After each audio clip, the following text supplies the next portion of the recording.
There we go. All right, I want to welcome everyone to the special board meeting of the Kirkwood Meadows Public Utility District and ask Peter to do the roll call. Certainly. Epstein? Present. Schroeder? John, are you there? Yeah, I'm here. Okay. Mediterranda? Here. Perot? Present. Dornbrook here. It's full board. Okay, that sounds great. So this is a special board meeting, and I just want to quickly review the agenda and start out first. This is not a decision-making meeting on the part of the board. This is information for the community and a listening session for the community to offer their thoughts and opinions on the future direction of the Kirkwood Volunteer Fire Department. I just want to give a quick background. The board and staff have spent most of the last 5 years looking at various alternatives of the future direction of the Volunteer Fire Department, starting with a master plan that was written in 2018. But I personally made a major mistake. I assumed, being so involved in it, that everybody else was as well, and that was a mistake. That to assume that the community was fully up to speed. And that's a mistake that we want to correct. And our first step in correcting it is this meeting. We decided last month at May 1st board meeting to put together a special board meeting just for this purpose. For those of you who pointed out that you didn't care for the process and how the community is being involved, that's pretty much everybody. And so feel free to repeat that on your opening comments, or just know that we heard you and we're endeavoring to correct that with this meeting as the starting point. As I've said, this is not only is this not a decision making, but the board has not made any decisions regarding the future options of how to proceed with the fire department or budgets. And so that is one of the goals of this meeting, is to start to be informed of what the public wants. So what we will do in the agenda, we have 14 slides to start out with. We imagine it'll take about 30 minutes. While we're going through, if you have a question or you want a clarification on something on this slide, feel free to type it into the Q&A. That's the button at the bottom of your screen. And when we finish the presentation, we'll then go through some of the questions. Some of them we may not be able to answer, and we would defer to the next meeting. And then we will go into public comment. So the order of the agenda is, we'll first start out with the current status and funding of the current Kirkwood Volunteer Fire Department, then review various levels of service for both fire rescue and for medical. Then consideration of having dedicated paid firefighters that in all likelihood we would do through a collaboration with the Amador Fire Protection District. We'll then look at potential funding sources. We'll do a couple of example cost allocations, but I just want to emphasize, we do not have specific numbers. We wouldn't have those until we decide on a direction, enter into contract negotiations, do a thorough analysis, and report back on what we find to the community. But we'll show you some examples today of how it might look. After that, we'll take some time for clarifying questions, and then we'll open up for public comment. And I would encourage, we have 60 people so far attending. For those of you that want to make a public comment, please do so. I want to thank Gary, Ellen, Meg, and Dolan, who've submitted written comments in advance. We will distribute those at a later date. With that, I'd like to start out with John. I'll do a quick update on the current funding for the fire department. Yeah, our current funding is approximately $244,000 a year. 66,400 come from a fire assessment that was established via a 218 process, I think in 1997, back quite a ways.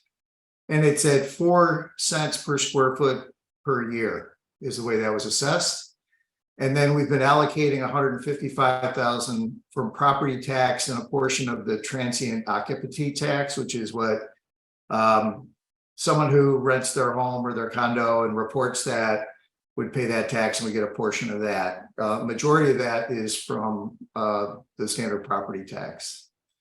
And that budget covers the building, maintenance, insurance, utilities, general administrative, training of volunteers, and stipends for the volunteers as well. The way that breaks out as far as the 244,000 is 92% of that comes from residences and 8% from commercial. And it makes sense because most of the structures and square footage are residential. There are no employees in the fire department. It's 100% full volunteer fire department. So with that, I think, Rick, you're going to take over and kind of talk us through the current situation and such. Yes, thank you, John. And for those who don't know me, my name is Rick Ansel. I am the fire chief for the Kirkwood Volunteer Fire Department. I've been on the department for over 22 years, and myself, along with Assistant Chief Tom Harris, we do our best to maintain our volunteer fire department. Currently, we have 14 volunteers with various skill levels. Some of the volunteers are just starting out with little or no experience, and very few have certifications for fire and medical. The chief, myself, is really the only one who's fully qualified in the state of California as an EMT and firefighter 2, along with some other courses that I've taken to, again, be chief. And then we have one other volunteer firefighter who's an EMT on the department. This said, some of our active volunteers are working hard to get certifications, but this is difficult for them to do due to the required time it takes to take courses and classes. For example, it takes 160 hours to become a basic EMT in California. For firefighter 1 with basic wildland and hazardous material awareness certifications, it can take up to 2 years and 240 hours, plus additional skill sign off and testing to become a firefighter that's recognized by the state of California. Therefore, our volunteer fire department does not currently meet the NFPA, the National Fire Protection Agency 2 in and 2 out standard, and which severely limits the KVFD's ability to respond effectively to many types of emergencies. Not meeting this standard negatively affects the property owners with lowered levels of property and human life protection. To address this issue, the fire department members have actively networked in the community to find additional volunteers, focusing on those who live here, along with increasing the 2-person on-call daily stipend. But unfortunately, we still have on-call shifts that are not covered and or signed up for by our current fire department volunteers. And the result of that is myself and the assistant chief covering the shifts as best we can remotely, meaning that we're responding to Kirkwood fire calls from over 45 minutes away in some cases. Therefore, the current situation is not sustainable, safe, or responsible, and again, could contribute to a significant negative effect on safety and protection of real property within the district and within the Kirkwood Valley. So during our extensive review and discussions in preparation for this meeting, we reviewed the fire department's call activity for the last 5 years. And as you can see, reviewing the fire calls, you can see 46% of the calls are medical related, which includes vehicle accidents, and 54% of the calls are fire and rescue calls. These type of calls, the fire and rescue calls, include propane and CO detection alarms, someone running around and pulling a pull station, which we had 2 of those this winter, smoke detectors going off, false alarms, accidental alarms, say a mechanic or somebody's working on a system and they accidentally set the alarm off, sprinkler and water flow alarms, which we had several this winter, false alarms with unknown causes. The system goes off and we really can't determine the cause, whether it's a power spike or a spider, who knows.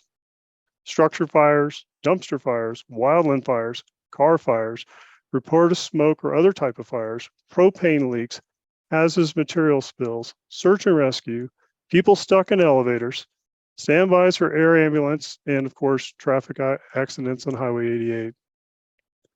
So that just gives you a snapshot of what the fire department is responding to. And so we respond to all hazards. And we are the initial point for anybody who gets hurt or has an emergency in Kirkwood at this time, as you know. And again, with this in mind, the existing fire assessment is a reasonable proxy for the fire portion of our call volume, and possibly the maximum population is a proxy for the medical type of calls. And this is just, again, food for thought. So the next few slides, I'll be discussing some of the options that the community could consider. And of course, option one here is dissolve or shut down the fire department and have no in-valley service. Unless there's a deputy in Kirkwood, it can take 45 minutes or more for other fire departments to arrive from the east, or an hour or more if they are coming from the west in the winter. We actually experienced this a few years ago when there was a residential structure explosion and fire on Fremont Road. KVFD was able to perform an initial search for any victims, establish a water supply, protect other structures, and put the fire out before the additional resources arrived from the different counties. Noting that Alpine County was there in about 35 to 40 minutes, and they were extremely helpful on the call as well. And we appreciate them, and we're very grateful for what they did. But if we didn't have a fire department, there would be no one able to respond to medical calls 24/7, where time is critical in such emergencies like airways, heart attacks, allergic reactions, trauma, just to name a few. If we didn't have a fire department, there'd be no response for wildland fires, where KVFD has done initial attack on lightning strikes just about every year since I've been on the fire department, and dealt with other small fires during the summer, during critical extreme weather conditions. And the KVFD was there to put the fire out quickly and resolve the issue before it blew up into something larger. So again, those are things to consider if those in the community would like to dissolve the fire department. Essentially, you're going to be waiting for the service. Option two is to essentially continue doing what we do the best we can with whoever shows up to go on the call. But I'll give you an example of how this is very dangerous, not only for the community, for the fire department, but also for our firefighters. We had a call this past Sunday where I had one person who signed up to be on call. It was a firefighter who had previously been on the department in years past, but has just recently decided to join back on again, which we're very grateful. But unfortunately, that one person drove the fire truck to the call. It was an injury accident on Carson Spur during a hailstorm. There were two patients in the vehicle. She was able to do the best she could by herself in a difficult situation. And I'm just very grateful and thank God that those two people didn't need extrication or severe medical attention with just one person there trying to work traffic, take care of patients, prevent another injury accident or something else. And it's just not fair to continue operating this way. And therefore, that's why this is all being proposed, hopefully your vote to approve what we'd like to do today, or tell us what you want as a community to move forward. But it is not sustainable how we're operating right now, and I'm fearful that it's going to get somebody hurt. And then finally, I want to make a note that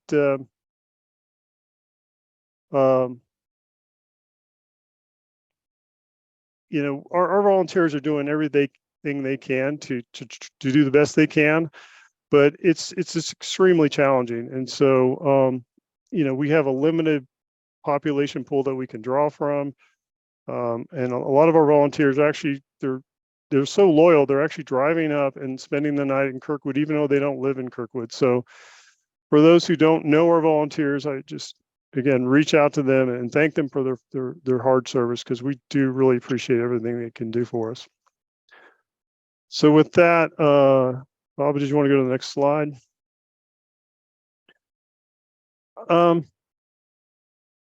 I kind of pretty much talked about options 1 and 2 already, but I do want to make a note of the Barton Hospital Clinic. Again, this is an operation that's been hired by the ski resort to have a medical presence while the ski resort is in operation, meaning when the lifts are running. However, in just about every year that I've worked here or on the fire department, the clinic rarely has a doctor at the very beginning of the year, and sometimes doesn't have a doctor in the clinic at the end of the year. But they do provide a nurse or a paramedic or somebody that can do limited advanced life support on those elbow seasons. And then during the year, the Barton Hospital is open between essentially 7:30, 8 o'clock, and then closes between 4:30 and 5. When the lifts are running, the Barton Clinic is open. But that clinic is not a receiving facility for the emergency operations within the Kirkwood area, meaning that if you trip and fall in a parking lot, or if you have some type of medical emergency at your residence, either on the east side or the west side of the valley, the volunteer fire department will not take you to the Barton Clinic. We're going to provide resources to get you to the closest trauma center, either Barton Hospital, Renowned, or somewhere else. And the Barton Clinic is there for people that maybe could walk up and go in to take care of something during the day, but after hours, it's not available for the community. And so I just wanted to make it clear to everyone today that, you know, we appreciate the resource, but it's a resource that the fire department does not rely on. And we do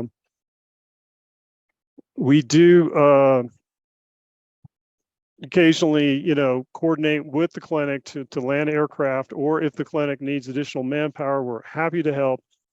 But again, it's not a resource that we can count on. And so moving on to the next slide, you know, again, some of the options that we're considering is, you know, option 3, which is to provide additional staffing, paid staffing.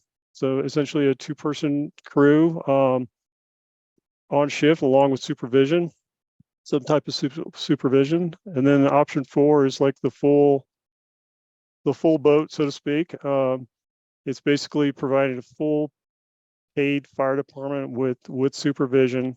And clearly I've heard from many that this adoption is just way too expensive for this community. But if you want a full protection with the ability to provide the NFPA standards, or to meet the NFPA standards, having 2 people in and 2 people out, able to do the best you can in a really bad situation, this would be the option that the community would have to consider. And then finally, you know, we reached out. For those who don't know, we've reached out. We've been talking about this for several years. We reviewed things in the fire service master plan. Even before I became chief, there was a fire service master plan that said, hey, you need to take a look at your staffing because it's not sustainable. But long story short, we've reached out to other communities, or to both counties, try to figure out a path to get to some sort of paid department without going a full-time paid internal department, which would include a different retirement system and be very complicated, but also very expensive. And I was working with the former Amador Fire Protection Chief White to discuss possibly creating a contract and have Amador Fire Protection Services Protection District provide contract personnel.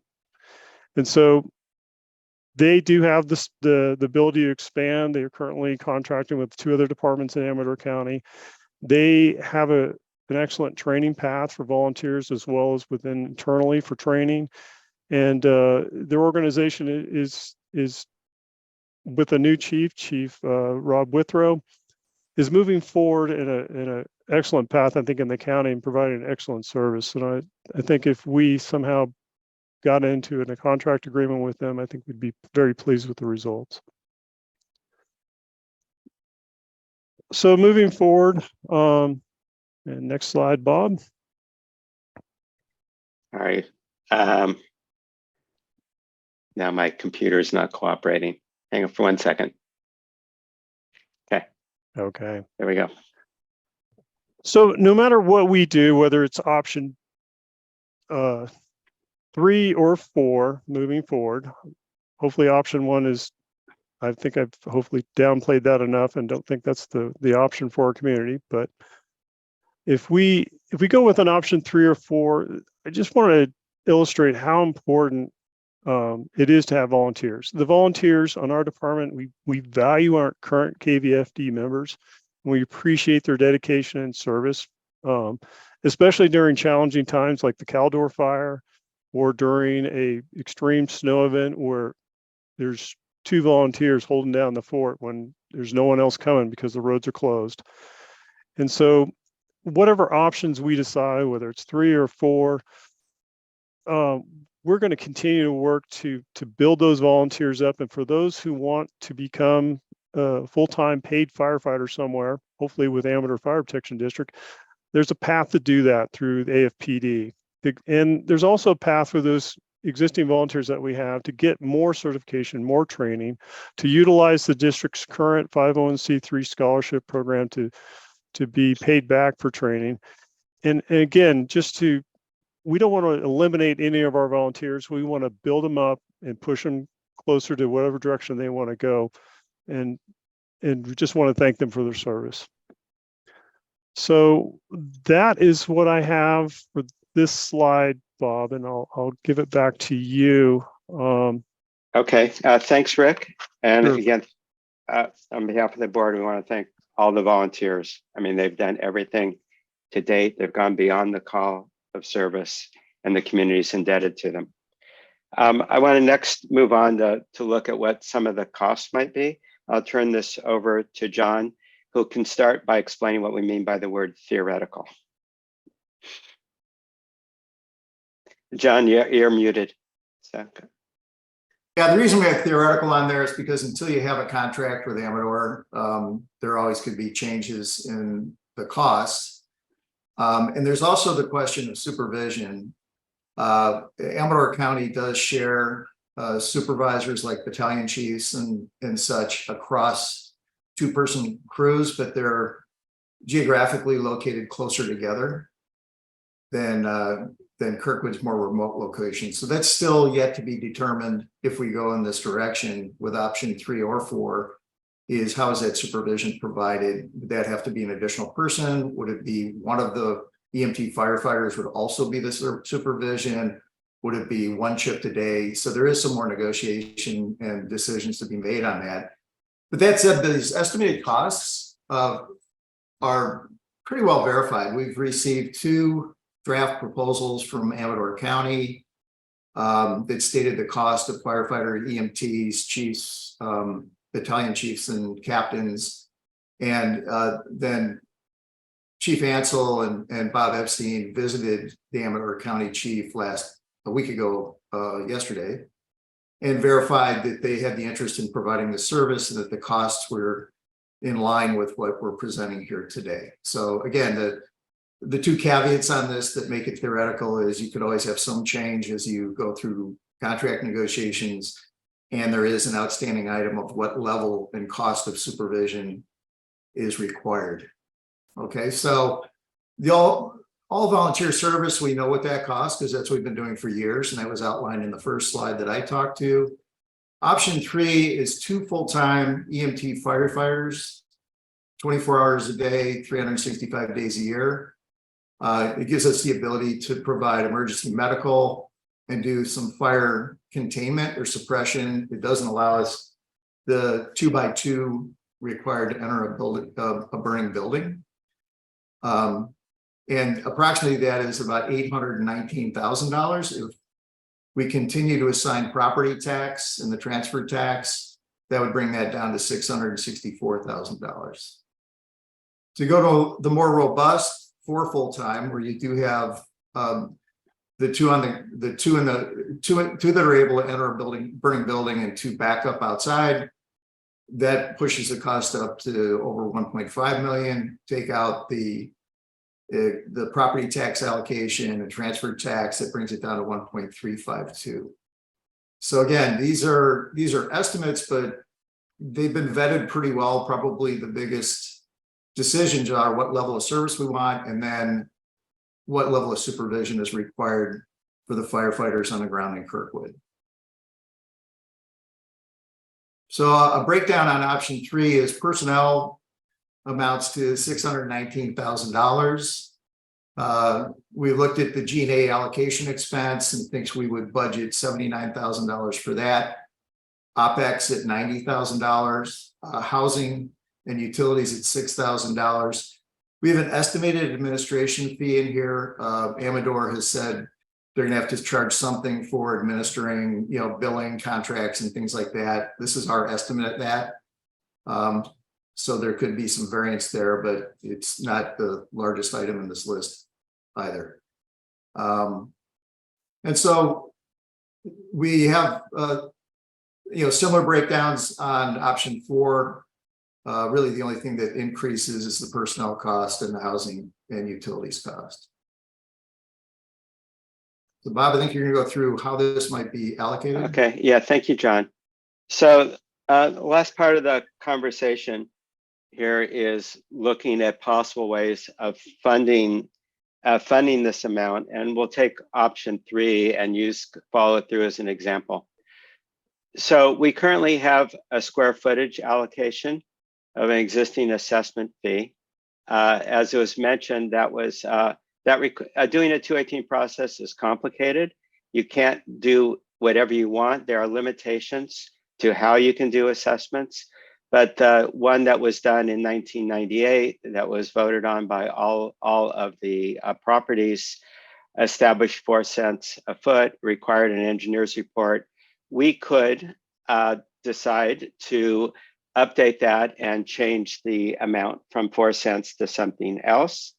That engineer's report would have to look at the current rules for how you do this and decide what things are feasible. We would give that firm some guidance. We have some current experience in this because the Amador Fire Protection District is currently doing exactly this. And Tuesday of last week, they held a board meeting to present the engineer's report and had a lot of very robust discussion. Let me just put it that way. The other thing that's on the table is a population-based approach, Measure E, or there could be, if Measure E passes, there could be some combination of the two, or there could be something else that we haven't yet come up with. But one of the questions would be just using the current model of square footage and the proposed Measure E, which will be decided on by the voters, not by the board, in July. You could look at having everything done by square footage. You could, for example, do 70-30, 50-50, 30-70 as an example, or keep the current fire assessment where it is and everything else will be population-based. So just as an example, this slide would show you if the community wanted to do option 3, which is 2 full-time EMT firefighters available 24 hours a day, all year round. That would mean we need an estimated $664,000 additional. And again, that number is theoretical until we would be able to work something out specifically with Amador. Let's suppose, for example, that we could just say, well, we're do a 218 process, and let's say we're going to put it all into square footage and not do anything in terms of the fee per parking space, which is what Measure E proposes. That would be 41 cents a square foot because we have about 1.6 million square feet. You can see the number up there. So the average single family home in Kirkwood is 3,000 square feet and 2 parking spaces. So that means the annual fee would be $1,235. The average condo is quite a bit smaller at 1,713 square feet. That they would pay $705 a year. So if the community wanted to go for for option 3, and it came in at that number. If everything was done as a fee, as a fire assessment fee, and it was done with the current methodology, which is square foot, and we don't know if it could be done that way. There might have been some rule change since 1998, but just as an example, that's what it would look like. The next example would be, let's suppose that measure E was available, which again is conjecture. We don't know what will happen there. And we said 70% was parking fee, 30% was fee per parking space. Then the fee per square footage drops down to 29 cents, but the total amount for family is 972 because you now have 2 parking spaces, condo 547, and then you can see that the commercial spaces would have the remainder. I should mention that this estimate is working with what was presented at the April 3rd board meeting, which assumes 2,803 commercial spaces. That is not a done decision yet. That is still something that has to be decided upon, and Vail has submitted several items to be considered that hasn't happened yet. So the actual number of commercial spaces could be considerably less than 2,803, in which case more would have to go into the fee per square footage. But this just gives you an example of what it would look like with a lot of assumptions thrown in, but generally a rough rule of thumb of where it might be for cost. So that concludes the presentation portion. Our goal is to do it in 30 minutes. We came fairly close. So I want to now turn to questions that were asked during the presentation, see if there's any we can quickly answer. And Eric, can you help me out with that?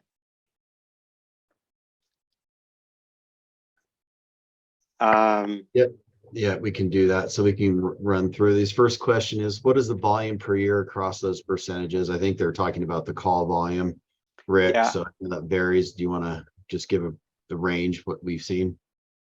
Yeah, let me just pull up the spreadsheet here. And let me just add that as part of our ongoing process, that we would make all this data available. We don't have it. We didn't have it to present at the moment, but Rick has it all. So in 2022, the total volume of call was 80. In 21, 97. In 2020, 133. 2019, 124. 2018, we actually made it up to 171, and we're on course to be probably 150 this year. It was a tremendous winter. So that kind of gives you an idea of our call volume annually. Okay. Thanks, Rick. The next one is, how will the level of fire department staffing service likely affect cost hazard of insurance? The short answer is we don't know what any individual insurance company will do. With reduced service, when we paid a lot more for fire insurance, again, we don't know. Assuming we can get insurance at all, again, we don't know anything about the insurance and how that works. Although, Rick, do you want to address the ISO rating and potential ramifications with the next certification? Yeah, I mean, currently we have an ISO rating of 4, and it has to do with a combination of things: the water supply, the communications, the type of equipment, and personnel. If we eliminated the fire department, we would probably see a significant increase in our ISO rating, and we are actually due for an ISO inspection this summer. So yeah, by dissolving the fire department, it would affect probably your homeowner's insurance. Okay, another question. My primary residence is not in Kirkwood. How can I vote on this matter? As long as you're, Bob, do you want to answer that? Go for it. Sure. So for an assessment district, that's determined by the registered voters. For a 218 process, Special taxes term. special tax, right? I'm sorry. For a 218 process, that would be determined proportionally by the people affected. So pretty much every homeowner would have a voice in that, but in all likelihood, it's proportional to the amount of fee that would be due. Rick, can you explain 2 in, 2 out? We talked about it a couple times. Yeah, I went over it fairly quickly, but the National Fire Protection Agency, quite a few years ago, came up with a method of keeping firefighters safe. And so if you put on a self-contained breathing apparatus, an SCBA, and go into a hazardous environment, whether it's a fire or a hazmat situation, if you send 2 people in, you have to have 2 people essentially on the outside ready to go to rescue one or both of those firefighters that you sent into the fire. So that's what referred to as the 2 in and 2 out. And it's a standard that basically ensures or helps ensure firefighter safety on the fire ground. Thanks, Rick. I think this was answered in the presentation. Probably the slide came after this question was asked, but just to reiterate, if no Kirkwood Fire Department and an accident happens on 88, how would 911 allocate the call for response? I believe that would be based on the county where the accident occurred. Correct, Rick? That is correct. If anything on the highway, you're going to have CHP get dispatched to, but it could be a closest resource in the summer. Sometimes you have Forest Service, maybe they'll go, but it's going to be dictated by the location of the incident and the next available resource that the dispatch or the communication center has. What was the expense for this measure? So the special tax consultant, I believe her contract is $35,000. Bond counsel, I believe it depends on whether it passes or not, because there's extra steps if it passes. So it's somewhere between 20 and 25,000, and then there will be costs from Alpine County for administering the election, which we do not know yet. Was state bill for funding attempted? Yes, we attempted to get funding for a new fire engine last year, and that was eliminated at the last minute. I think with the last day to go. Pretty close. This is an opinion, not a question. What value do out of valley responses, meaning left or right of Kirkwood entrance, provide to our community? Answer that one. More Rick. of a statement other than, we get mutual aid from Amador, Eastern Alpine County, Lake Valley Fire, and we try to reciprocate that mutual aid, because without them, we couldn't handle a Red Cliff fire, a powerhouse fire, or a major incident in Kirkwood. So it's a mutual relationship, and I think it works for both parties or both agencies. So I would just add that Just to my be clear. Kirkwood, yeah, I'm sorry. Go ahead. Sorry, and just to be clear on that, if we did not have a mutual aid agreement with either of them, they would not respond with assistance to us. So that's the benefit we receive. yeah. I would just add that my Kirkwood neighbor was in a head-on accident on 88, a few miles away from Kirkwood. And so these are not just, I mean, these are us and other people. What does Bear Valley do? Terry Woodrow, Supervisor Woodrow is on if she wants to respond, but I don't know that that's anything we want to. She raised her hand, so I'm going to allow. Oh, she lowered it. Okay, we'll get. Why don't we get back? I'm going to allow Terry to respond to that, since she has firsthand knowledge and is on the board of supervisors for Alpine County. Great. Yes, Bear Valley pays an assessment over here.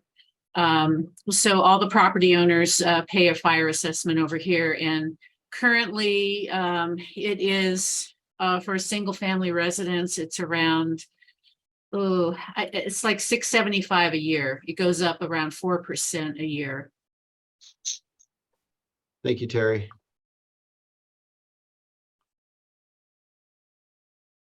Okay, where do our property tax dollars show up?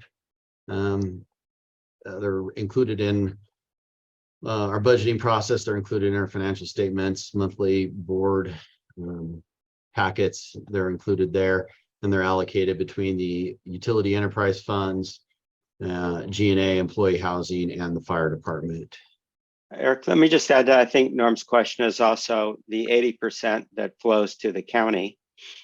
Now that's there was a question later on that. You're right. Oh, okay. So the county provides fire service. It's just not nearby. So the county's when you're in a rural area in a county, you're paying for the county services, but they're not always there as quickly as you would want.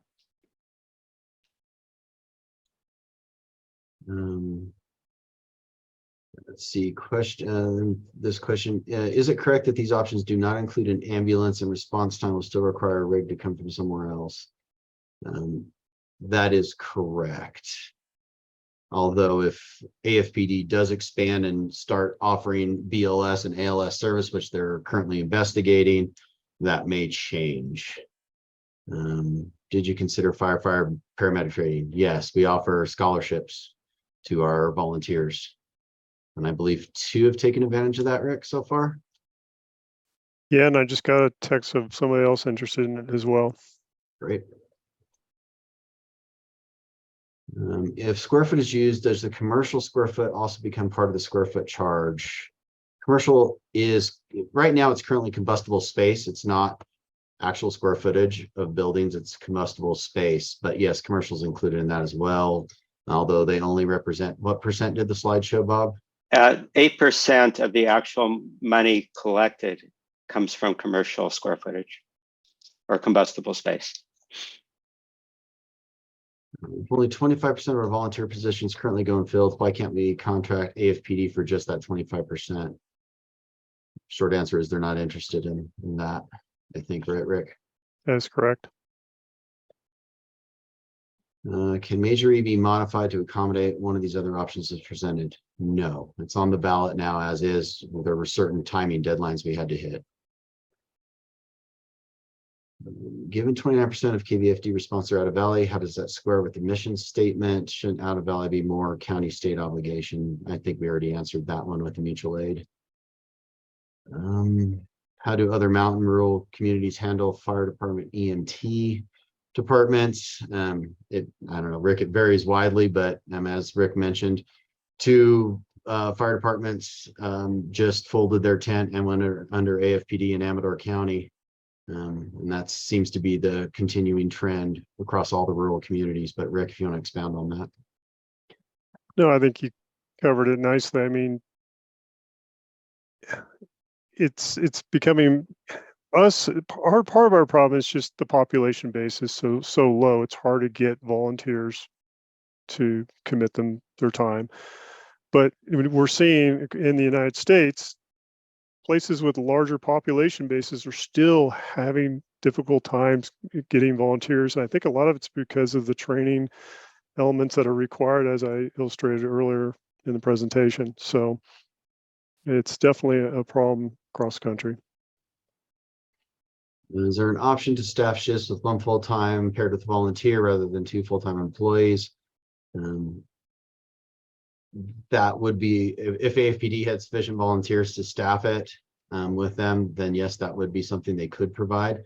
But they're not currently offering that model as an option of service they would provide. Eric, I would just add to that they would have to be a certified volunteer.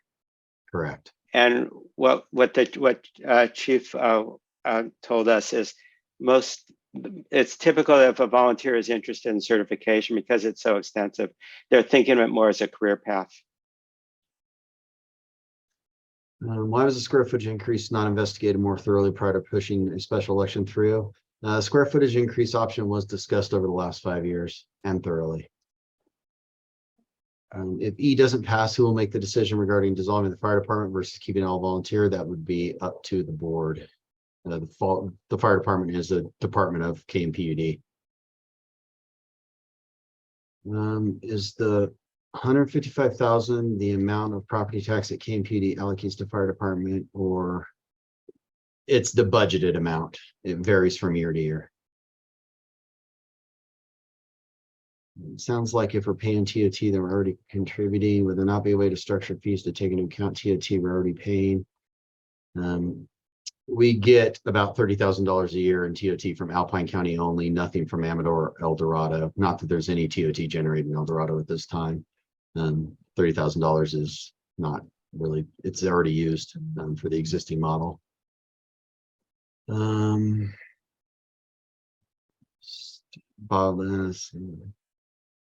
Oh, I see. You're right, Bob. I agree. Yes, you can change your voter registration to, you can only be registered to vote in one location, but yes, you can vote at any place where you have a domicile. Is our understanding from district council. What comparison service level costs has the board looked at? Similar small remote mountain communities, how these compare? I think we've addressed that. Anything you want to add on that, Rick? No, I mean, we're very unique up here in Kirkwood. Not a lot of smaller communities don't provide all the utilities that we provide, as well as snow removal on demand or on hire. So we're unique. Okay, as we finish up the questions, I would encourage anyone who wants to speak for their opinions on this to start raising your hands, and we will go through those. But Eric, any final questions? Oh yeah, there's still quite a few, Bob. I think people are typing them instead of raising their hand, which is great. It's a clean way to do it. So yeah, and we'll also go through and make sure all of these are covered in writing. Okay, I want to spend a couple more minutes doing this and then opening it up. Bob, there's probably 13 open questions. So okay. I think let's go through them since they got them in first. Yep. Okay. Go I ahead. don't want to leave anyone out. With regards to calls over the 5-year period, how many of those calls were resolved without action, e.g. false alarms versus emergencies? Rick, you have to go out whether nothing's resolved without you actually going out, is my understanding. You have to go through, verify it yourself. So the answer is none. Do the calls vary by season? I don't have the breakout by time of day, season. I did way back when I just don't have the bandwidth or I don't have the time to go do that as a volunteer. So the short answer is we don't have that detailed breakout. Not without going back page by page for the last 5 years. It would take some time to gather that data. Gotcha. If I understand correctly, major uses population-based funding. Now, what was the reasoning behind that? It's actually used as benefit received funding, and they use population was used as a proxy to represent that because of the transients versus the residents, trying to allocate it evenly and accurately based on benefit received. Does Alpine have firefighters on site at Bear Valley? If so, how many? Rick, do you know that, or should I go back to Terry? Terry would probably be able to answer that better than me. She's on the department. That's true. Yeah, I didn't hear the question. I was looking for it here and I didn't see it. Here. Does Alpine have firefighters on site in Bear Valley? So we have, we're public safety in Bear Valley, which is different from the rest of the county. So our deputies are also firefighters. And so we usually have one of them here on duty, and then we have volunteers. Some of those volunteers are certified EMTs, some aren't, but we do have certified firefighters, volunteers on our department. And I don't know exactly how many. I'm thinking here maybe 7 or 8 of the volunteers, this is off the top of my head, are certified firefighters, either firefighter 1, 2, and EMTs. I believe all of the deputies are certified EMTs, as well as several of the volunteer firefighters, myself included. Thank you again, Terry. Appreciate it. What ballot is Measure E on? It will go to all registered voters in the Kirkwood Meadows Public Utility District service area. It's not a county ballot, it's our special district ballot. Is it all inclusive of both Amador and Alpine County residences? It's inclusive of any parcels within the Kirkwood Meadows Public Utility District service area. So that would include Amador, El Dorado, and Alpine.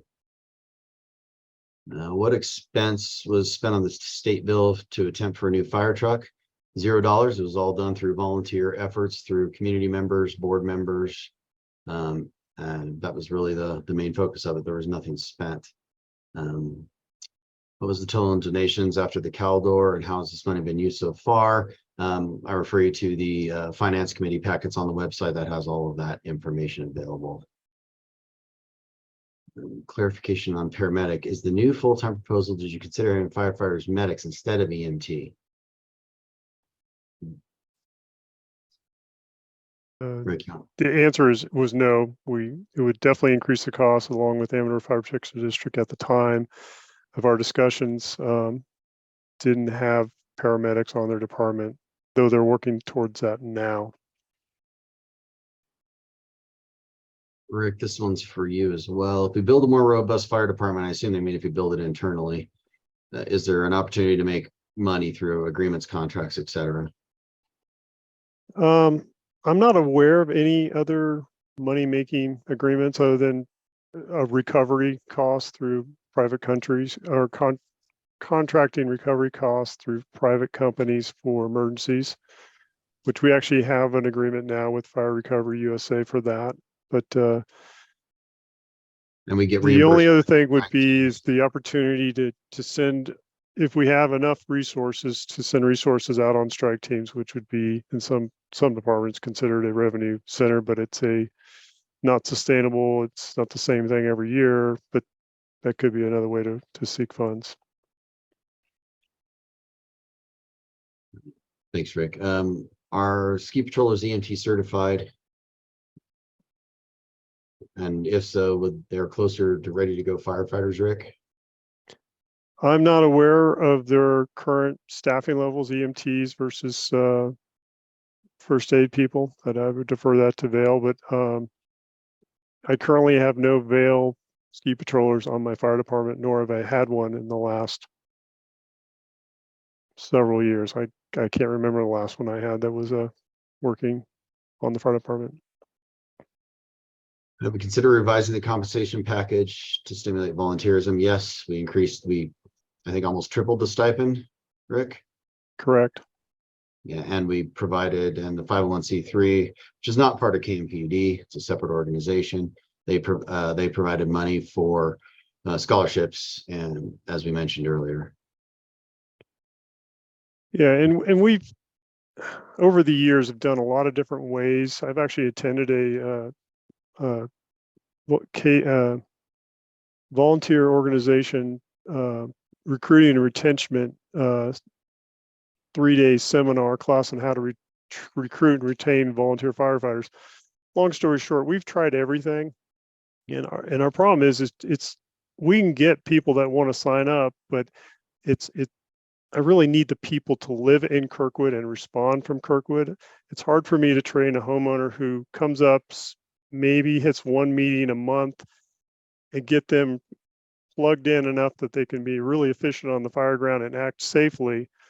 So, I mean, I could have 30 volunteers on the fire department. They show up once in a while, but that's not fair to the community. It's very expensive, and it's actually pretty unsafe. So the best way we've gained retention for volunteers is actually having the volunteers network in the community, talk to their friends, their coworkers, people that work for Vail, people that work for different property services, and get those individuals to join. And right now we have 3 individuals who have limited training experience. All 3 of them can't pump a fire truck just yet, but they're here and they're responding, and we appreciate the help, and we're going to get them trained up as best we can.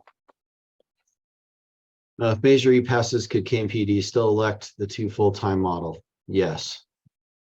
Measure E is just the maximum we were statutorily obligated to put in there. The board could select that amount or anything less down to $0. Angie, I'm going to probably ask you to raise your hand because I don't think I quite understand your question. And I don't want to answer it wrong. So the question is, how does Vail figure into the options for fire protection in the valley? I don't know that I understand that, unless Rick, you think you do. They don't provide any fire protection for the valley. They are a customer, just like a homeowner or any other individual. They provide emergency services, medical services for their resort operations, but they don't cross over. How much does it cost to have Bear Valley's level of service? I think Terry answered that. She said around $675. per parcel. How does Bear Valley's call volumes compare? I don't think we have that information, Rick, do we? No. Okay. Can you outline what volunteer recruitment efforts? It's not KMPUD, it's KVFD, has performed in the last 5 years, Rick? I think you just did that, but anything else you wanted to add? I'm reading through the question.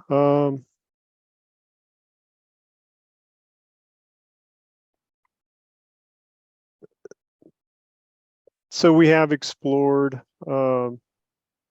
different, I guess I didn't touch on that we have reached out to the local fire academy in South Lake Tahoe, as well as other local fire departments to try to get those individuals who've gone through the academy but need to do the required time in service to come volunteer for the fire department. And we've actually got, I think, 3 individuals on our department now that are doing just that. And one's in paramedic school. She hasn't been around for the last 6 months. Actually, 2 are in paramedic school, but they're still coming up and helping when they can.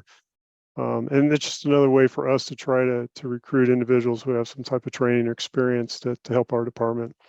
As for CERT train, that's community-based emergency response training that CPR or American Red Cross sometimes offers, but we haven't formally offered those programs. They were offered in the county several years ago, and the charge was led by the former medical director, Lynn Doyle, I believe.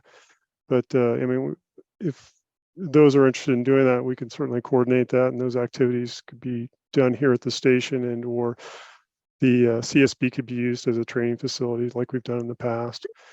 And then finally, for grants, we have applied for numerous AFG grants, but we haven't applied for any SAFER grants. And that's the grant where you're asking the government to fund a fire department. The problem is you have to come up with a solution to pay for the firefighters you hire after a period of time to continue the fire department. And we have not had the funding to support those activities. And that's really Measure E is a stepping point to go there. But SAFER grants, AFG grants are not guaranteed funding. It's a process. It's expensive to basically apply and try to do. And we have been unsuccessful the last 2 years, for example, with our AFG grant getting a fire truck. We again applied for another fire truck this year with a matching grant using the funds that are dedicated in the 501c3 to match, to hopefully replace our older Type 1 engine. So yes, we are looking and seeking grants when we can. What functions could AFPD perform when there are no emergency calls? I think that's a function of AFPD's contract with their union and what their staff is able to do outside of their core duties, right, Rick? Yeah, and when we recently met with Chief Withrow, there's a whole laundry list of things that firefighters do when they're waiting for calls, and it's not just sitting around watching TV, which some people think. Between training, equipment maintenance, equipment repairs, they fill up their day pretty quickly. And then Chief Withrow did say that they are currently, some of the departments that they've been hired by in the Amador County are having them dig out fire hydrants. So I'm like, oh gosh, careful what you offer there, because we have plenty of work in the winter for the fire department. So, but him saying that means it's on the table, and that's something that they certainly can do in the winter, which we desperately need. Chipping program is a separate activity. I know that those, just to answer the question now, so well, can they chip during the summer? Currently, that's funded through our solid waste program and or through the fire safe councils for the 2 different counties, but that's a different animal altogether. And the hired staff for firefighting and medical help here in Kirkwood would not be focusing on chipping. If Measure E does not pass, can we work on finding these options? Community actual cost and funding mechanism, have a community vote on this at a later date. Yes, we could do another ballot measure, but we have to wait a full year to start the process again if it fails, is my understanding from bond counsel. Is that right, John? I believe that's what Dave Fama told us. Yeah, they delayed by at least a year. And then that's the CFD process, and the 218 process. If we really accelerated it, you could possibly get into the 2024 tax bills. So they'd push it out until late 2024. The 218 also is limited to protection of property. So it doesn't provide specific funding for medical emergency. It's there is some crossover there where firefighters can be EMTs, but for example, you couldn't use 218 related fees to create an ambulance service as an example. Thanks, John. Moving on to the hands up, Jason Rubin has had his hand up, Bob, and then if you just want to call him in order as we get to him. Yeah, why don't we start with Jason? And before we do that, I just want to comment that let's see if I can get this to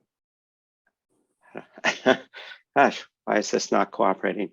I just want to say that if people are willing, we're very interested to know a couple of things. Whatever you want to say, please say. But if you're interested in expressing your opinion in terms of the 4 options, that would be appreciated. If you have an idea about the trade-off between fire service fee and population based, that's also helpful. But I also want to mention that we're planning on doing a survey to the whole community along with the video of this, and try to get as many people to comment as possible. So why don't we go ahead and get started then? Yeah, Bob, Jason, I think you're in edit mode is why you can't get to the next slide. If you want to show the if question. you play, Bob, Oh. you can probably do it. Or just hit play. There you go. Okay. How about we let Jason go? He's been very Yes, patient. he has been. Thank you. Hi, can you guys hear me? Yep. Yes. Okay. Yeah, I've been in the Valley just for a year with my family. I have a 5-year-old and an 8-year-old boy. I'm an ER physician, I'm the medical director, and I work shifts here in the Bay Area. And I can't overemphasize to the community the importance of timely, I can speak to the medical portion of EMS.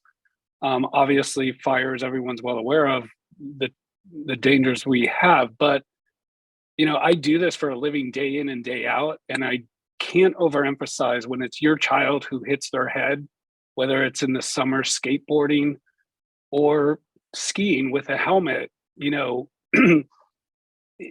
It's great that the Barton Clinic's there, but they're not going to be there 24/7.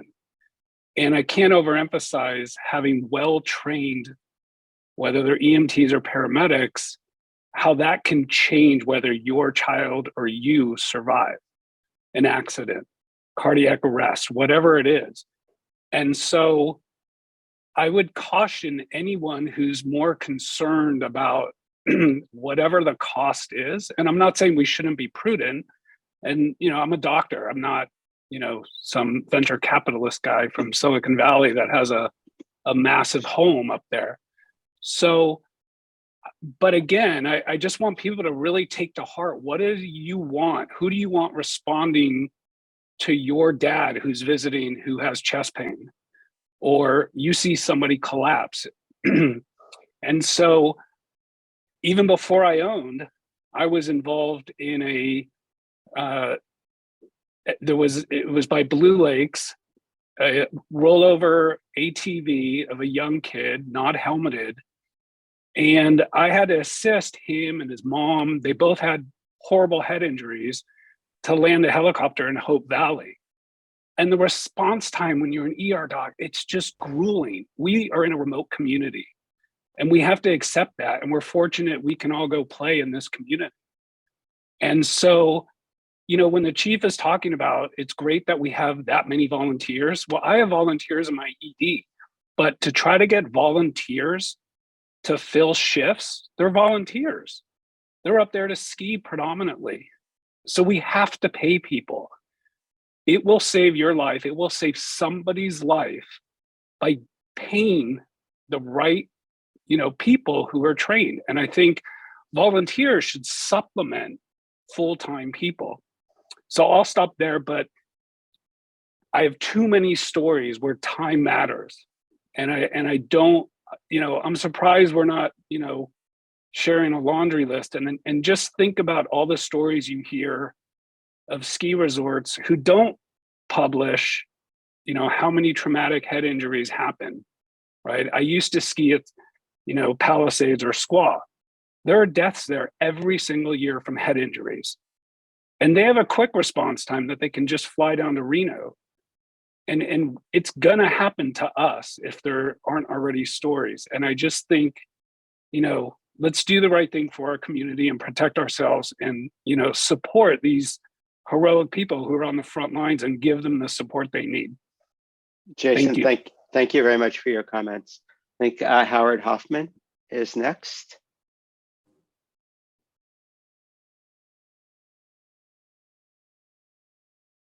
Okay, thank you. There are a couple of things that that I would like to see and to see investigated. I think the proposed measuree is not acceptable.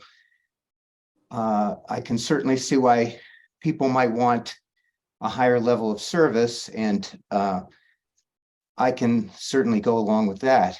But I think in terms of funding, our biggest risk up here in terms of fire is either wildfires in the summer, and then we get support from the Forest Service and CAL FIRE. And in the winter, most of the risk is related to propane.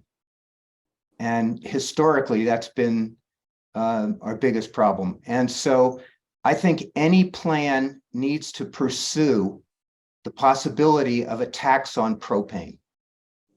And as a community, we're already committed to reducing our reliance on fossil fuels, and a tax on propane would be beneficial both ways, both in terms of generating revenue and also discouraging use of propane, and rewarding people that are part of the effort to electrify.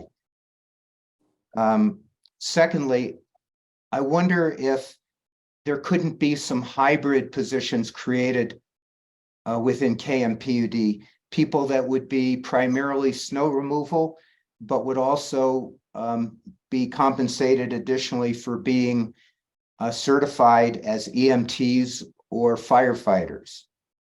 And I hope that after measuree is voted down, that some consideration can be given to that. And the final comment I have is the parking space concept just seems to me to be so highly flawed. It's my understanding that any single family home would be assessed 2 parking spaces.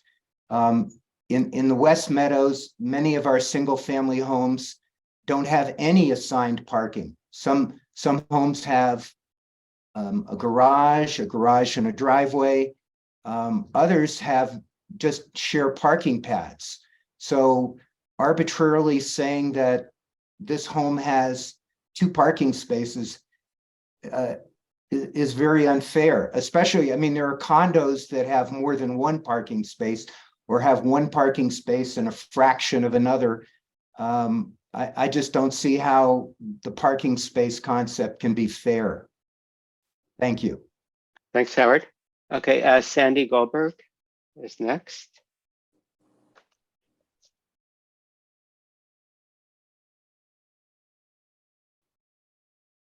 Hi, can you hear me? Yes, we can. Hi, thank you for the opportunity. Thank you for the presentation and explaining all of this to the community. I would support a level of service, option 3, the 2-person crew that incorporates volunteers and encourages volunteers and provides better training for volunteers, and of course support, because there would be trained people on calls with them. So to me, that's like the obvious solution of what our valley needs. And I really thank Dr. Rubin for speaking up, because I also come from a medical family, and I feel like we dodged we've dodged many bullets, I'm sure, but we really need to take care of our community by providing funding for the fire department. And in terms of how to provide the funding, I do feel like it needs to be more of a 50-50, so that part of the funding comes from whatever funds the fire assessment portion, which is our current tax. So I think that 218 process needs to be started ASAP and rushed if possible, so that we can increase that to cover roughly 50% of the cost. And then I'd like to see Measure E pass so that it can fund the population portion, and population is attributed to medical services, and then we would be covered. If Proposition E doesn't pass, then I would encourage the district and the resort to hammer out a solution to help cover the population portion, because the population comes predominantly from people coming to the valley to enjoy the resort. Thank you. Thank you, Sandy. Eric Rickard is next in line.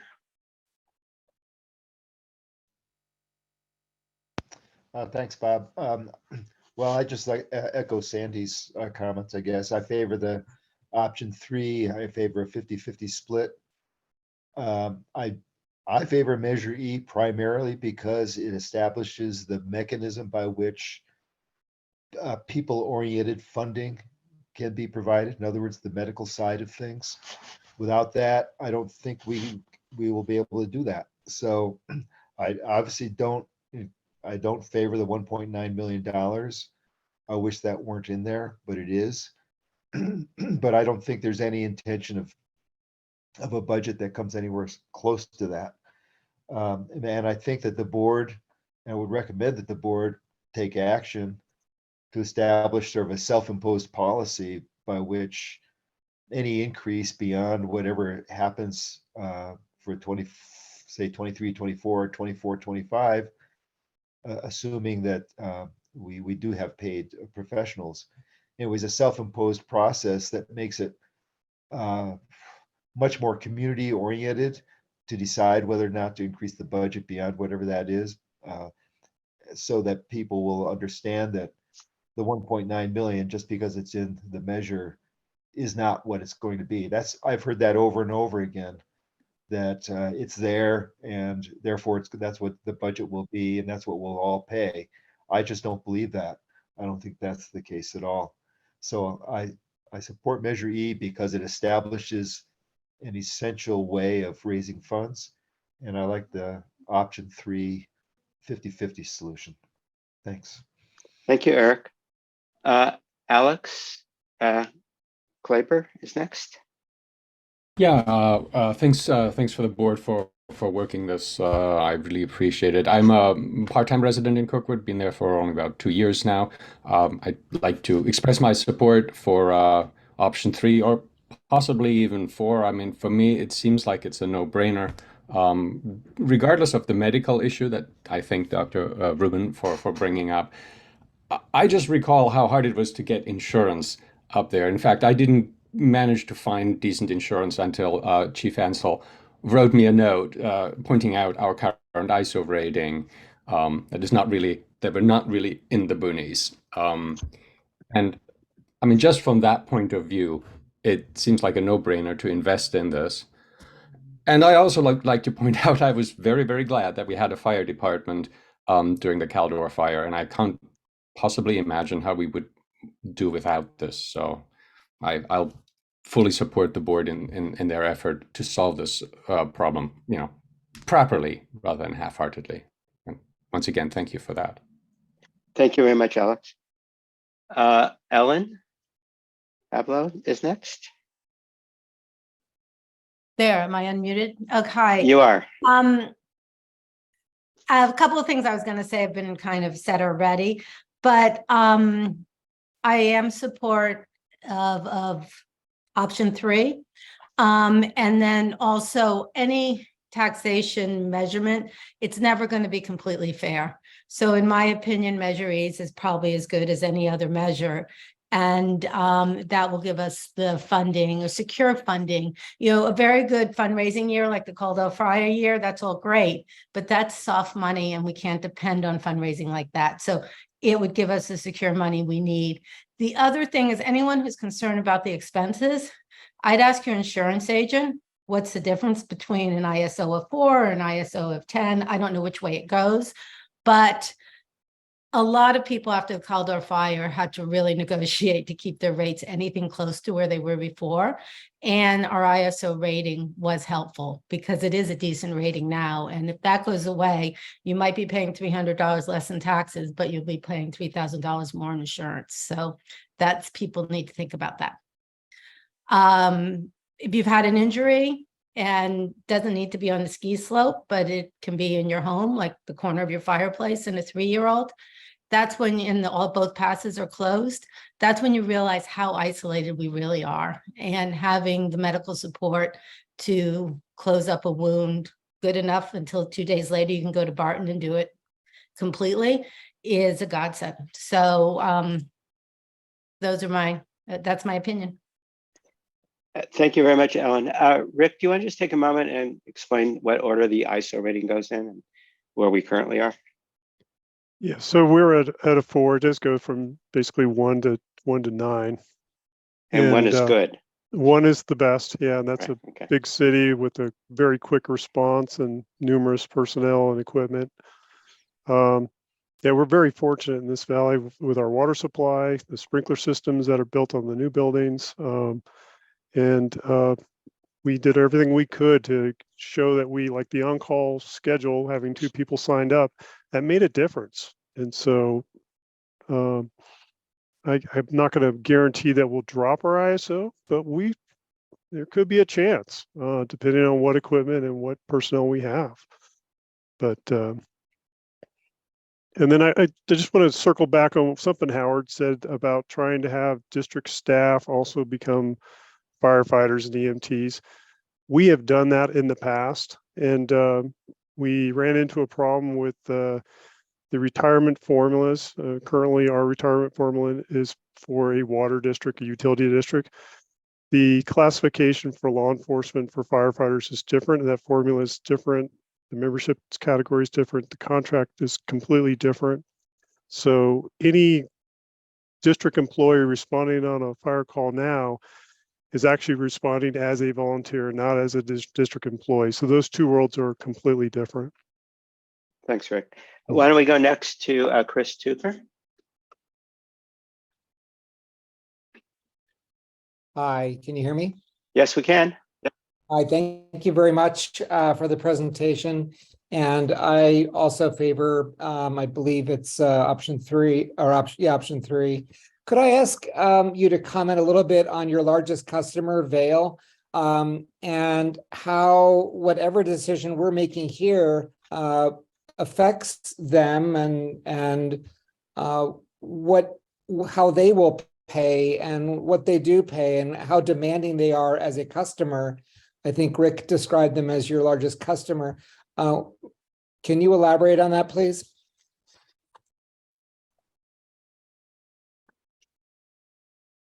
Well, so as a utility, yes, in terms of the utility services, that they are the largest customer.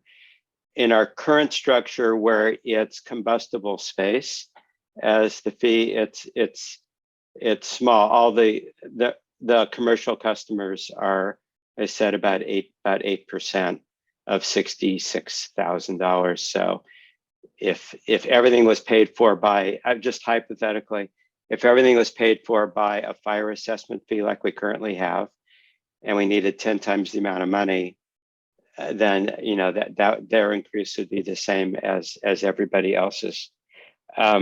So, and I would encourage, if they're on the call and they want to comment on anything else, they're welcome to. But we're trying to find a path where the service provided matches the value received, and we would always try to do that. Does that answer your question, Chris?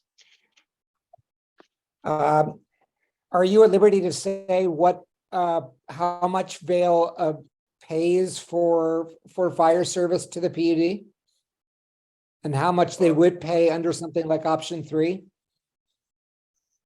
Okay, so all commercial customers, of which Vail is the largest, pay 8% currently of $66,000. So that's about, we'll call it $5,000 They pay currently. 8%? Okay. 66,000. So the fire assessment fee is very low for everybody. And the commercial customers pay 8% of 66,000, of which Vail is a large commercial customer. So it's not a significant, I wouldn't view it as a significant amount currently.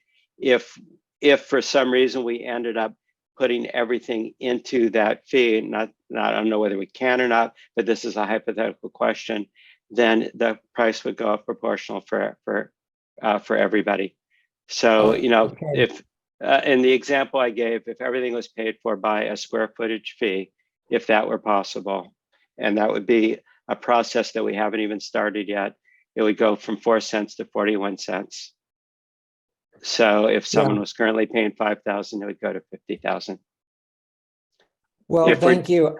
Yeah. I don't have a context for the 66,000 or the 8%, and I'm sure we don't have time to, you know, educate on this big call. But it just seems to me that Vail is far and away the biggest customer and dependent on a fire service. I'm referring to the, you know, the all of the skier traffic, not to mention the buildings and infrastructure. And I would hope that whatever outcome we have puts the appropriate financial burden on Vail. Okay, I understand. I understand your question. Thank you. Anything else you want to add? Thank you. Okay, thanks, No. Chris. Okay, great. Joel Gomez is next.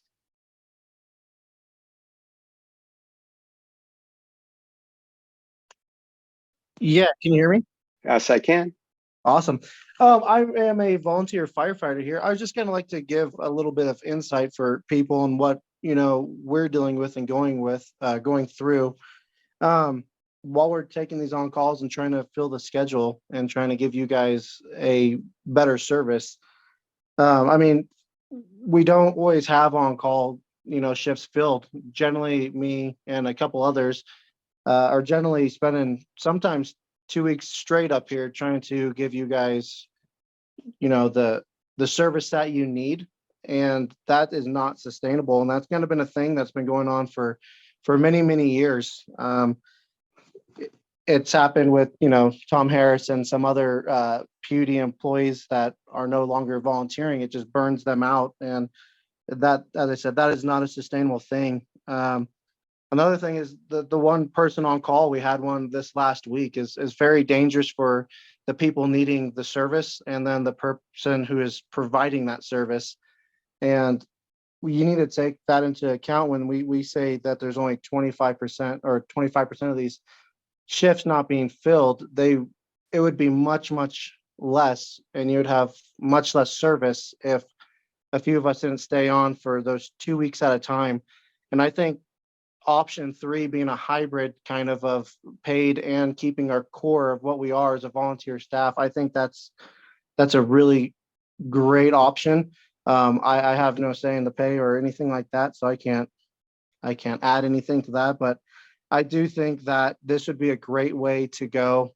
There has been times where I've driven from South Lake Tahoe, and I've had another drive from Pioneer trying to meet up here to take a call. And there's times where if we didn't take that call that evening, there would have been people this year stuck in a well, a little girl who fell in there with a head injury. And who knows what would have happened. So I do want everyone to know what we are going through as a volunteer fire department and why this is so important to try to, you know, to pass this measure. And we have had an influx of volunteer firefighters as this is going on. However, that's the general case of we have an influx of homeowners or whoever, and then they go on to their vacations and after a few months, and we don't have any more. So I just want to give everyone from our point of view what we're seeing and what we're dealing with and what we're trying to do for you, and why this is a good thing for you and why it's important and why it's good for us as well. So that's all I have. Jill, thank you very much for your comments, and thank you very much for volunteering. It means a lot for all of us. Next is Scott Taylor.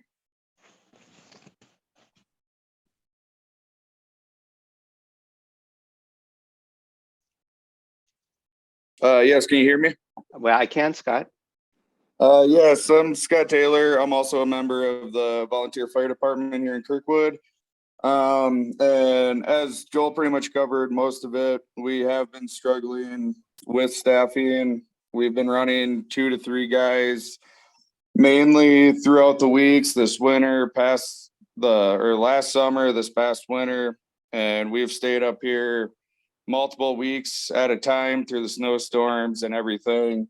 I used to live here on Mountain. I currently bought a house on the west side. I no longer live in Valley anymore, but I've been making the commute to help you guys out in the community and be up here as much as I can, try taking shifts. I believe that the third option looks really good as a hybrid system. I like the idea of keeping the volunteers around, getting paid professionals in, and yeah, that's all I got. Thank you very much, Scott, and thank you also for your volunteering, your service to the community. And Fleur is next. Hi, Hi. I'm Ann Fleur Dwyer. I am a homeowner and also have been off and on a volunteer on the fire department.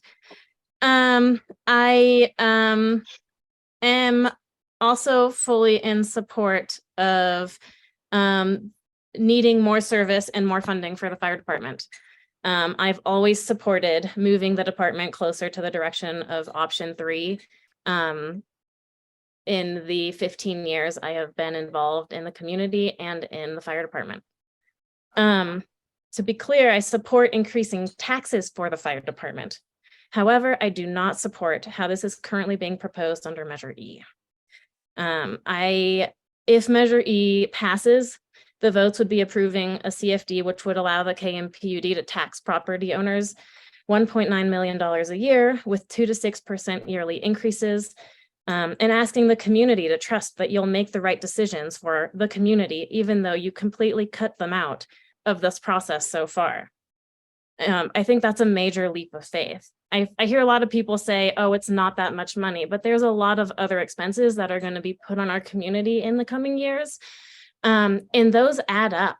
And I don't see the rush in pushing Measure E through with this higher ask of the community members when we are hearing consistently that higher ask is not what our community needs. We need something that's less than half of that cost. And I don't think it's fair to ask our community to write a blank check or 2 times, 3 times check of what we need and then entrust you with that in the decisions. When we can continue to work as a community to improve the services and then come back with, here is an ask for what we actually need. This has been called a moonshot ask, which it absolutely is. And I don't think that's fair for the community to be asked that. It's too late. You've already done that. You've asked for it. You've put it on the ballot. There's no changing what's on that ballot at this point in time. But I don't see the rush. If we push this out a year, we've been doing this for years, we can recruit more people. I have not seen recruitment efforts. I created the last recruitment flyer for the fire department over 10 years ago. So I think that there's some misinformation here or just whitewashing of what's going on. And I think that there can be more effort put into recruitment.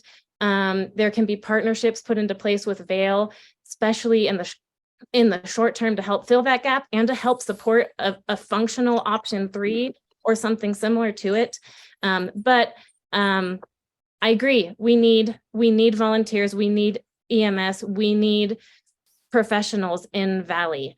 I don't think Measure E is the correct way for us to go about it, or an acceptable ask of our community. Thank you. Thank you. Next, I have Meg Caldwell.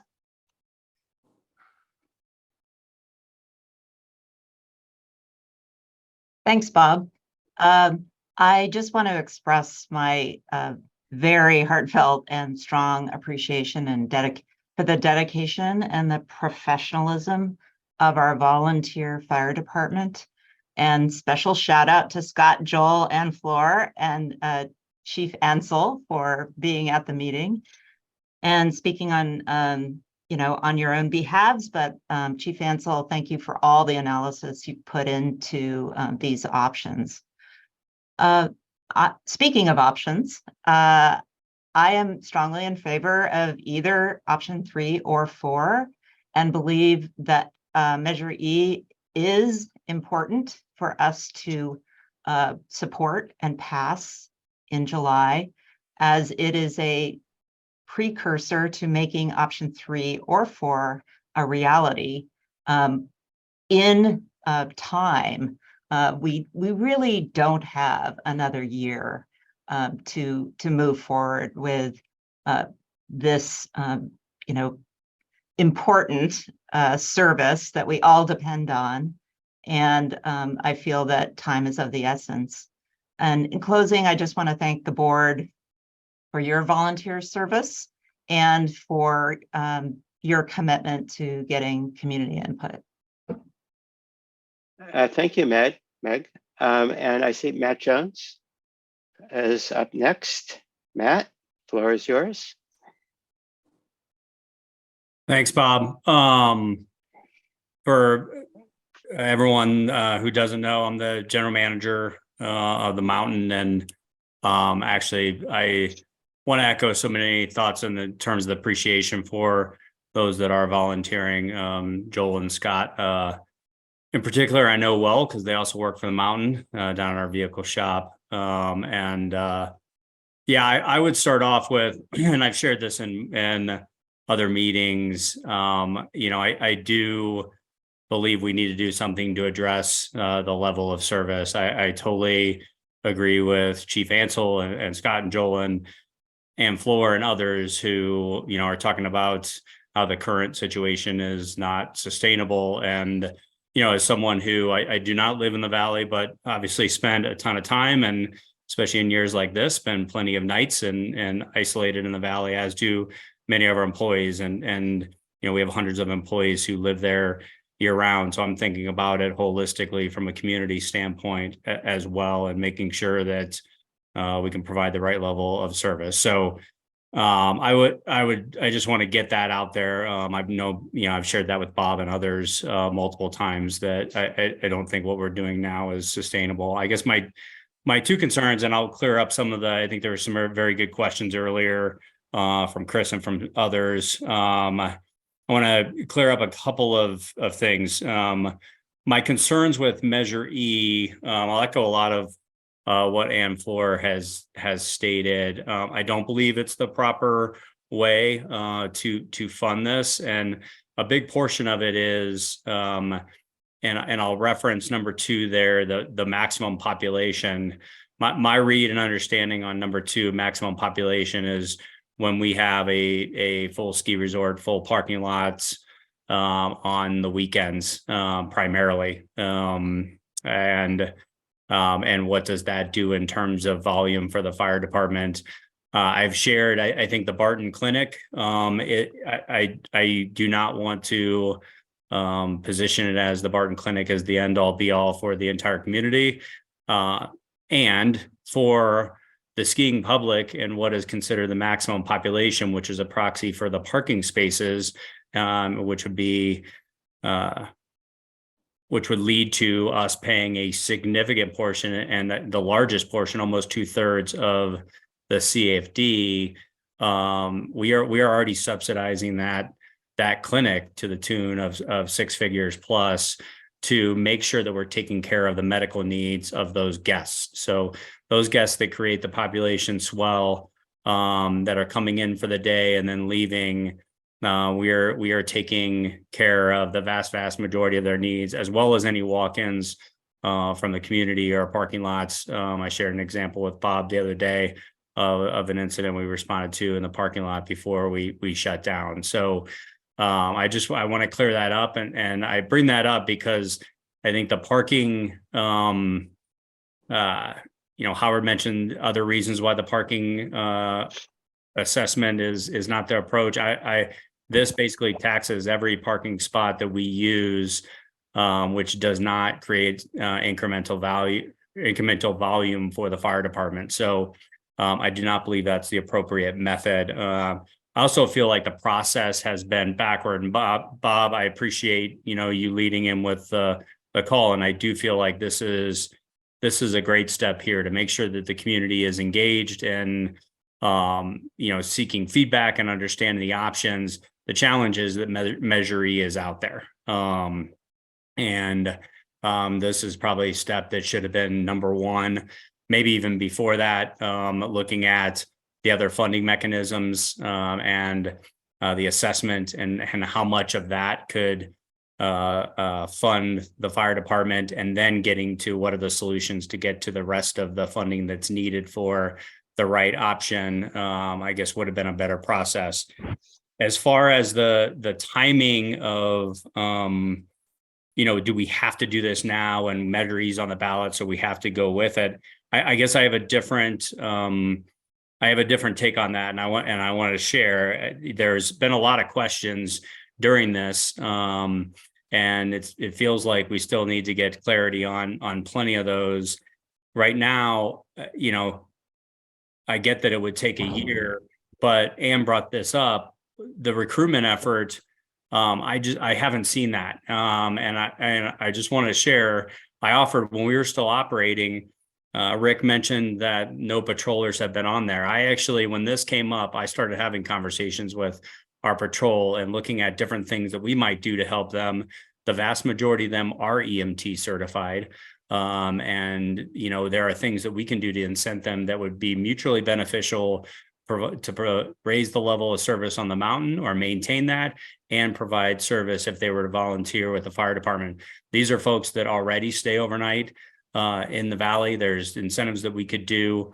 So I feel strongly we could drive incremental volunteers, but that is not a step that, even to this day, that has really been taken up, that offer. I offered to have an info session to present all the benefits of being a volunteer firefighter. We do it in Red Cliffs while our employees were still here, and other employees that live there. And to date, that hasn't been taken up. So I worry about the guardrails that Ann Fleur called out and Eric Rickard talked about, the limitation, because Measure E basically gives the board the authority to charge that full amount that increases with CPI every year. And there are really no guardrails to not use that. I agree that's probably not the intent, but the only way that that's not going to happen is if we're able to supplement it with volunteers. And the biggest source of potential volunteers are employees, and those already working and already having medical training, like our patrol. That hasn't been exhausted, and it hasn't even started, even with some offering on my end to pave the way. So I'm disappointed in that. I hope we can get back to that, because if this is such an urgent problem, the CFD wouldn't go into play until next spring. So we're going to have this problem for the rest of the summer, and then in through the ski season next year. But it worries me that we're not just going to go to, well, we got the authority for the full 513, and we'll just start there, and that'll fund it. So that's my concern. I think the steps here are a little bit backwards. I think the funding for the parking spaces is completely off and needs to be readdressed, because to Chris's point, we would be paying way more than the volume that our guests provide. Our guests also provide a ton more in terms of value to the community when they're here. So yeah, if there's any other questions that come up after this, happy to answer those as well. But thank you really much for the time and for having this session. Okay, thank you, Matt. Tom Harris is next. Yeah, hi, can you hear me well? We can, Tom. Hi, how's everybody doing tonight? First, my name is Tom Harris. I'm the Assistant Chief for the Kirkwood Volunteer Fire Department. And I just wanted to, first off, thank a couple of my volunteers for speaking up tonight about the situation we're dealing with. I do support Measure E. As far as the options, I'm going to leave that to you guys. I just did want to say that I think there's a little bit of misunderstanding as far as the volunteer versus the qualified members portion. Volunteer recruitment in the Valley is great. I think it's a good thing, and it probably could be a little bit more robust. I think we've done some pretty robust things in the past to go after recruitment. But the core of this is we really need a core group of people that are qualified. It's great to go out and get a bunch of volunteers to help support the department. But what we need to keep our eye on here is we need that core group of people that has the current and correct qualifications in those positions as well. And then use our volunteer staff to support those people and provide the best service we can in the Valley. So I just want to make sure everybody kind of understands that portion as well. But yeah, that's all I really wanted to say. I just want to give a thanks to my volunteers for speaking up tonight and let everybody know that I support it as well. I think we do need some kind of change in the department to better ourselves and secure our future. Thank you. Okay, thank you, Tom, and thank you also for your service. I see Angie. I don't know if I have the name right. Okay. Go ahead.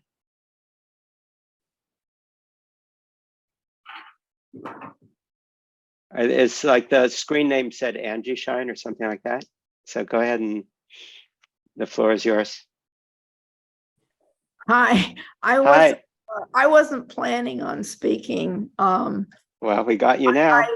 I agree with the Vail person. I'm just wondering about the funding. I definitely agree that there needs to be, option 3 or 4, definitely, but I'm not sure about the funding, whether it's kind of going backwards, putting Measure E up.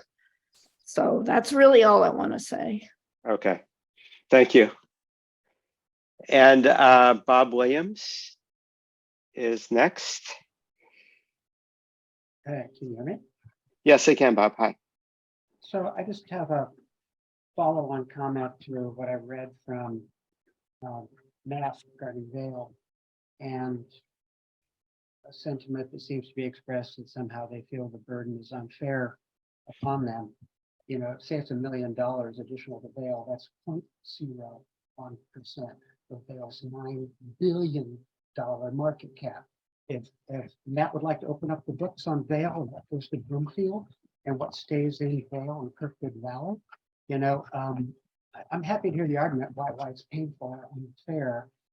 That's probably gold and focused on profitability. I've always been told that Kirkwood is somewhat maybe marginally profitable in the Vail model, but we've already done a lot before Vail and on an ongoing basis, including a $55 million bond issue to put in Valley or out Valley Power here. And I think a lot of people are scratching their heads wondering why it's so problematic for Vail to be a larger contributor to important community services that support not only our infrastructure, but services to the people and those who've made this valley possible. And I know we're not going to get that answer right now, and maybe there'll be various reasons why it won't, but just a flat out no, we don't like it doesn't carry water for me and for a lot of people, I think.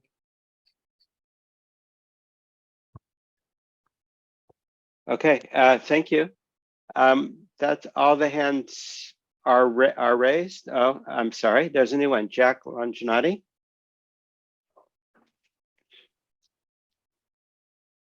Jack, the floor is yours. Yeah, thank you. I All just want to comment that I believe that high quality public safety services are an imperative for a community. And we need to keep that in mind. A lot of the conversation and opinions that have been expressed seem to be focused on cost. And frankly, I don't think even the $1.9 million number that gets thrown around is all that scary a cost for a community and the services that we're looking for. I just look at the taxes that will come along with whatever solution we put together here as another form of insurance. We're already paying pretty high insurance for casualty insurance. Each of us with our homeowners policies, we all have medical policies, and those premiums go up year to year.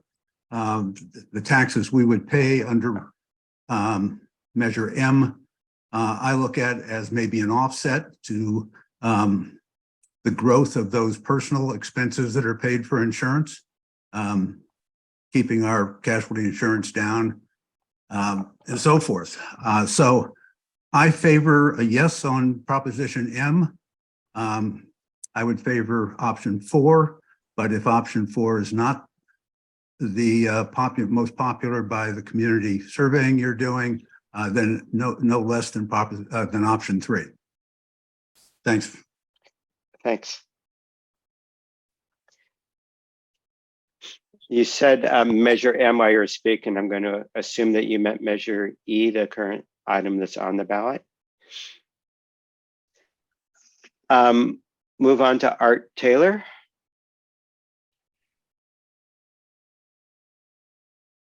You guys hear me? Yes, we can. Go ahead, Art. Thanks for everybody's volunteerism. That's kind of how Kirkwood operates.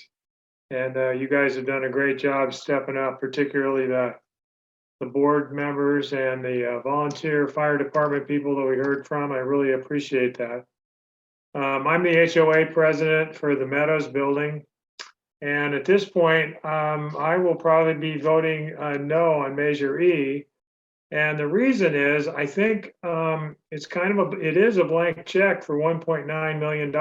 I understand I have to put my trust in the board to do the right thing when in regards to a budget.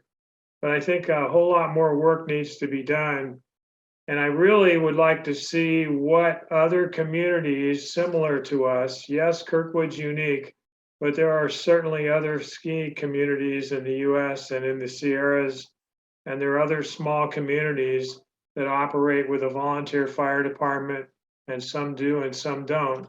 So I really think we need to have a real good comparison before we just move forward with a blanket approval of 1.9 million. I think there needs to be, even if we do approve a Measure E, I think it's pretty, the clarity of how the funding would actually occur. I mean, I agree a lot with what Matt Jones said. I think a lot of work could be done with Vail because they're the ones that have the employees. And I think there's ways to make, somebody that's working here also a volunteer fireman. And yes, it's a career path for them also if they ever want to be a fireman in a big city. So I think there's a lot of options. And I'm also concerned that we're setting up a year-round situation for medical and fire, and yet we have 50 people maybe living year-round in the valley. Maybe it's more than that now, but it's not a lot. And I'd really like to know what the numbers are as far as calls, in the off season when the resort is closed for, usually it's closed for 7 months a year.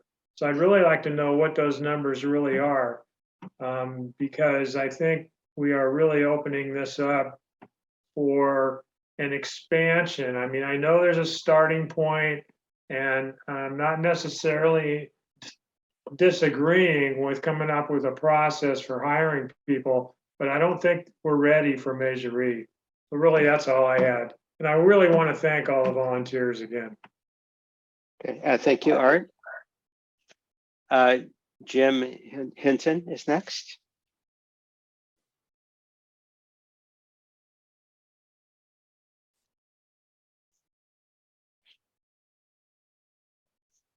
Jim, go ahead and unmute.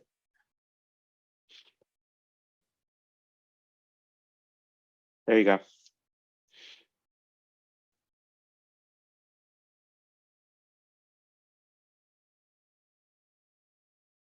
Okay, Jim,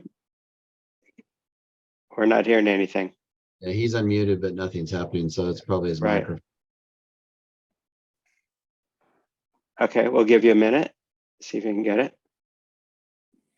Maybe we'll move on to the next one. If he gets it working, he can raise his hand again.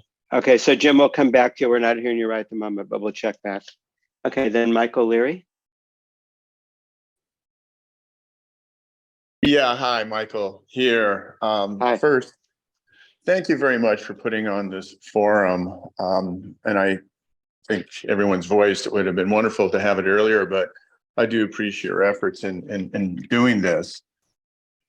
And nothing's set in stone. I know that that the measure 4 or number 4 has been walked back to a 3, which seems kind of the middle ground. And it seems like there's support for that. I guess where I'm coming from is still there's a real scarcity of data.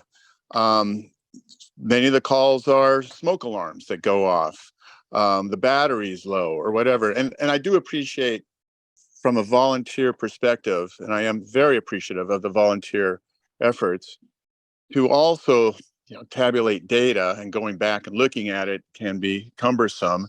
And perhaps going forward, it's nice, maybe even a spreadsheet, Excel spreadsheet as to what was that call. It was somebody called because the smoke alarm went off and it's a low battery.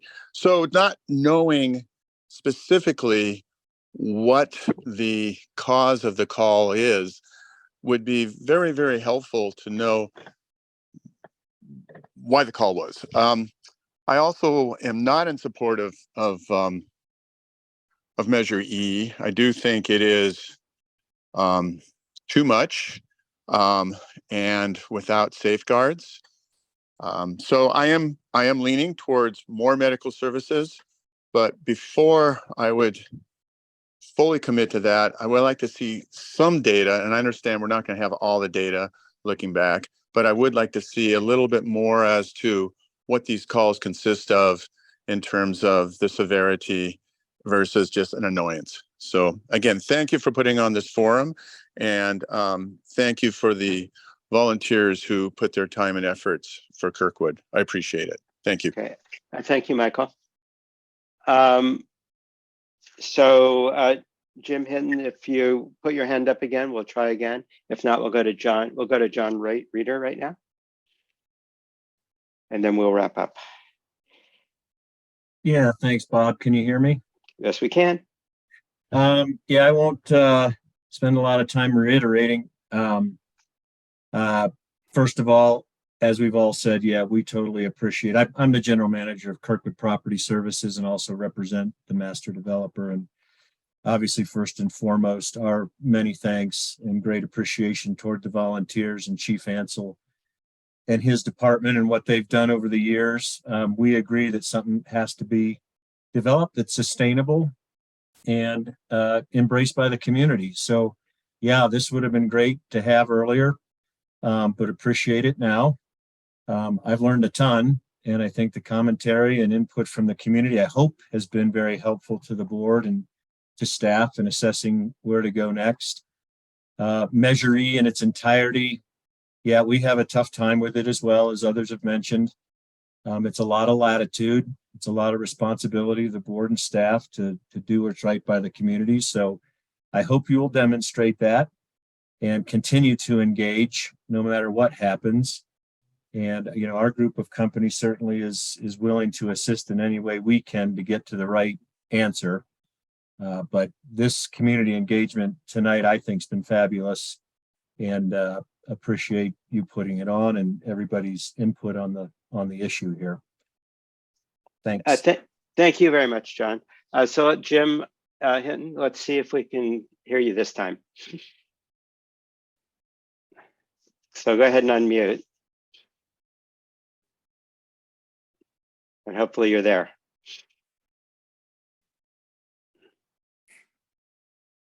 Jim? Okay, we're not hearing you. He's unmuted. It's definitely his microphone. Yeah. Okay, I'm sorry that we can't connect with you. I do. It's coming up on 6 o'clock on the hour. This has been for me a tremendously good experience to hear from so many people. I appreciate everyone who's participated. Let me tell you what the next steps are. First of all, Eric, I assume we can save all of the questions in a text file. I believe that will come in a text file. Yes. Okay, so that's recorded. great. So we'll go through them and make sure that the ones that haven't been answered will be answered. The other thing we will do is this has been recorded. We'll put it on our website, and we will send an email to all the homeowners that we have emails for, giving them a reference to listen to this. We'll also put out a survey with the very short survey with the questions that we have, which is preferred level of service, should population be a factor, percentages if you want to offer that, other comments that you have. Our next board meeting is the second Friday in June, which is it the 9th, if I remember correctly? Someone? Yes. Yeah, okay. That is not a decision-making meeting, but we'll certainly by then, we would take whatever results we have from the community, consolidate it together and have a discussion about next steps that we would need to take. And at that point, we'll get back to everybody. That we do not see this as one more meeting and we're done. We see this as an ongoing process. I will again say what I said at the beginning. The process, we want to fix the process. We want more input, and we haven't made any decisions yet. So we will work hard to earn everybody's trust, and we'll move forward. And with that, I'd like to adjourn the meeting. And again, thank everybody for participating. Thanks for our volunteers and for Chief Ansel. Thank you very much for pulling all this information together for us. Okay, good night, everybody, or good evening. Have a good dinner.